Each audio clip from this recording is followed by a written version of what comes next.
SSC 2024 তোমরা যারা 2024 সালে এসএসসি বোর্ড পরীক্ষা দিবা তোমাদের জন্য আজকে ভিডিওতে রয়েছে বাংলা দ্বিতীয় পত্র স্পেশাল সাজেশন, লিখিত অংশ 70 মার্কের সাজেশন। তোমাদের যে লিখিত অংশ 70 মার্কের আসবে পরীক্ষাতে, সেই 70 মার্কের ফুল সাজেশন আজকে ভিডিওতে দেখব। অবশ্যই 70 এর মধ্যে 70 কমন আসার সম্ভাবনা রয়েছে ইনশাআল্লাহ। তো দেখো, প্রশ্ন নং 1 থেকে 6 পর্যন্ত প্রশ্ন আসবে, লিখিত অংশ এগুলা থাকবে, এরপরে মার্ক থাকবে এগুলা। তো চলো আমরা দেখি। তোমরা যদি চাও এই পিডিএফটা আমাদের থেকে সংরক্ষণ করে নিতে পারো, হোয়াটসঅ্যাপ নাম্বার দেওয়া থাকবে ভিডিও শেষে, হোয়াটসঅ্যাপে নক দিলে তোমরা পিডিএফ গুলো নিতে পারো। 1 নং এ থাকবে অনুচ্ছেদ। অনুচ্ছেদ থাকবে কয়টি? 2টা অনুচ্ছেদ পরীক্ষাতে থাকবে, যে কোনো একটা লিখবা 10 মার্ক পাওয়া যাবে। এরপরে থাকবে চিঠিপত্র বা আবেদনপত্র। তোমার যদি চিঠিপত্র মুখস্থ থাকে তুমি চিঠিপত্র আনসার করবা, আবেদনপত্র মুখস্থ থাকলে আবেদনপত্র আনসার করবা, 10 মার্ক পাইবা। সারাংশ আসবে, সারমর্ম আসবে, তুমি যেটা মুখস্থ থাকবে সেটা লিখবা, 10 মার্ক পাইবা এখানে। এরপরে ভাব সম্প্রসারণ থাকবে 2টা, যে কোনো একটা লিখবা, 10 মার্ক থাকবে এখানে। এরপরে প্রতিবেদন আসবে পরীক্ষাতে 2টা, যে কোনো একটা আনসার করবা, পাইবা 10 মার্ক। প্রবন্ধ রচনা থাকবে 3টা আসবে তোমাদের পরীক্ষাতে। কয়টা আসবে? 3টা আসবে। 3টার মধ্যে তুমি একটা আনসার করবা, 20 মার্ক এখানে। তো এইভাবে তোমাদের 70 মার্কের পরীক্ষা হবে লিখিত অংশ। চলো আমরা সাজেশন গুলা দেখি, যেগুলা পরীক্ষাতে আসার সম্ভাবনা সবচেয়ে বেশি। তো আমরা এখানে এগুলা লিখে রাখছি। চলো দেখি। অনুচ্ছেদ রচনা প্রথমে রাখা হয়েছে। অনুচ্ছেদ রচনা জুলাই বিপ্লব 2024, এটা 1 নম্বরে রাখা হয়েছে। জাতীয় পতাকা 2 নম্বর, 3 নম্বর বাংলা নববর্ষ, 4 নম্বর শীতের সকাল, তারপরে কম্পিউটার, পরিবেশ দূষণ, দুর্নীতি, নারী শিক্ষা, সুন্দরবন। এই 9টা রাখা হয়েছে। 9টা যদি তুমি পড়ো 2টাই কমন আসবে ইনশাল্লাহ।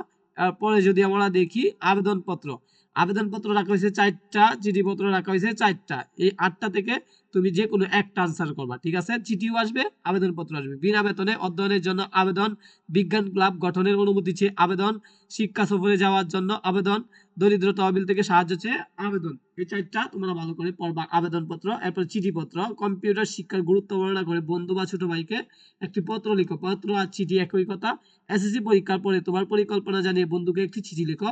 এরপরে সদ্য পড়া একটি বই সম্পর্কে জানিয়ে তোমার বন্ধুকে একটি চিঠি লিখো। এরপরে ঐতিহাসিক স্থান বর্ণনা দিয়ে বন্ধুকে একটি চিঠি লিখো। এই চিঠিগুলা শিখবা। তারপরে সারাংশ 6টা রাখা হয়েছে। এরপরে সারমর্ম রাখা হয়েছে 6টা।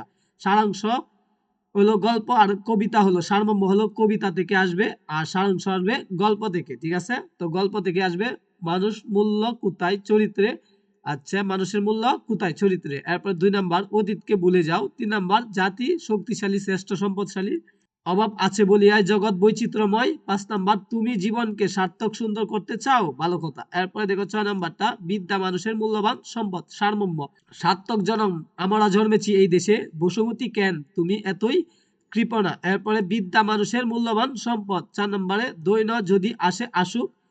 তারপরে কোথায় স্বর্গ কোথায় নরক, সিন্ধু কেড়ে বাসি আমি সবার চেয়ে ভালো। এরপরে দেখো বাপ সম্প্রসারণ। বাপ সম্প্রসারণ আসবে 2টা, যে কোনো একটা তুমি আনসার করবা। তো এখানে রাখা হয়েছে 10টা মুখস্থ করবা, তাহলে তুমি 2টাই কমন পাইবা, যে কোনো একটা যেটা সহজ লাগে সেটা আনসার করবা। বুক নয় ত্যাগে প্রকৃত সুখ, দুর্নীতি জাতির জীবনে অভিশাপ স্বরূপ। তারপরে পাপকে ঘৃণা করো পাপীকে নয়। এরপরে দেখো 4 নম্বর পরের অনিষ্ট চিন্তা করে যেই জন স্বাধীনতা অর্জনের চেয়ে স্বাধীনতা রক্ষা করা কঠিন, পাপকে আচ্ছা। এরপরে দেখো সুশিক্ষিত লোকই মাত্র স্বশিক্ষিত, দুর্জন বিদ্বান হলেও পরিত্যাজ্য, অন্যায় যে করে আর অন্যায় যে সহে, আচ্ছা এটা লিখবা। এরপরে দেখো প্রতিবেদন, প্রতিবেদন 5টা রাখা হয়েছে, 2টা আসবে, যে কোনো একটা আনসার করবা। বিদ্যালয়ে বার্ষিক অনুষ্ঠান বিতরণ নিয়ে একটি প্রতিবেদন তৈরি করো। মাতৃভাষা দিবস অনুষ্ঠান বিবরণ দিয়ে একটি প্রতিবেদন তৈরি করো। বৃক্ষরোপণ গুরুত্ব বর্ণনা করে একটি প্রতিবেদন তৈরি করো। তোমার দেখা একটি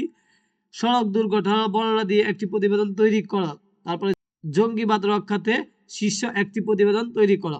এরপরে যদি আমরা দেখি প্রবন্ধ রচনা, এখানে 9টা রাখা হয়েছে। 9টার মধ্যে 3টা আসার সম্ভাবনা রয়েছে, যে কোনো একটা তোমার যেটা ভালো লাগে সেটা শিখবা। জুলাই বিপ্লব 2024 বা বৈষম্য ছাত্র আন্দোলন, এটা অত্যন্ত গুরুত্বপূর্ণ, তোমরা শিখবা। স্বদেশ প্রেম শিখবা, মানব কল্যাণে বিজ্ঞান শিখবা, পরিবেশ দূষণ শিখবা। এরপরে 5 নাম্বার বাংলাদেশ প্রাকৃতিক সৌন্দর্য শিখবা, শ্রমের মর্যাদা শিখবা। এরপরে জাতির গঠনে নারী সমাজের ভূমিকা, তারপর অধ্যবসায়, বাংলাদেশের ষড়ঋতু শিখবা। ওকে, আশা করি তোমরা বাংলা দ্বিতীয় পত্র সাজেশন পাইছো। পরবর্তী ভিডিওতে কোন ধরনের সাজেশন দিব তোমরা অবশ্যই কমেন্টে জানিয়ে দেবা। সকলকে ধন্যবাদ জানিয়ে ভিডিওটা শেষ করতেছি।